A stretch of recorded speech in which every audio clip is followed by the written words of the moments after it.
India, சீனா உள்ளிட்ட பல்வேறு நாடுகளுக்கு அமெரிக்கா புதிய வரிகளை விதிச்சிருக்கு. இந்தியா உள்ளிட்ட நாடுகள் மௌனம் காத்துட்டு வரக்கூடிய சூழல்ல சீனா எதிர்வரி விதிச்சதால அமெரிக்கா வரியை 145% கூட்டியிருக்கு. மாறி மாறி வரிகளை விதிச்சுட்டு இருக்கிறதால அமெரிக்கா, சீனா இடையே வர்த்தக போர் வலுத்துட்டு இருக்கு. மற்ற நாடுகள் கிட்ட அமெரிக்காவுடைய வல்லமைக்கு எதிராக ஒன்று சேர சொல்லி சீனா அழைப்பு விடுத்துட்டு இருக்கு. இதுக்கிடையில உலகம் முழுவதுமே மார்க்கெட் கொண்டிருக்கக்கூடிய அமெரிக்காவில் தயாராகிற ஹாலிவுட் படங்களுடைய ரிலீஸுக்கு சீனா புதிய கட்டுப்பாடுகளை விதிச்சிருக்கு.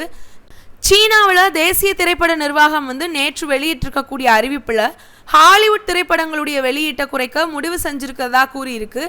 அதோட அறிவிப்பில் சீனா மீதான வரிகளை துஷ்பிரயோகம் செஞ்சிருக்கக்கூடிய அமெரிக்க அரசாங்கத்துடைய தவறான நடவடிக்கை அமெரிக்கா திரைப்படங்கள் மீதான உள்நாட்டு பார்வையாளர்களுடைய ஆதரவை குறைக்க வழிவகுக்கும். நாங்கள் சந்தை விதிகளை பின்பற்றுவோம், பார்வையாளர்களுடைய விருப்பத்தை மதிப்போம்.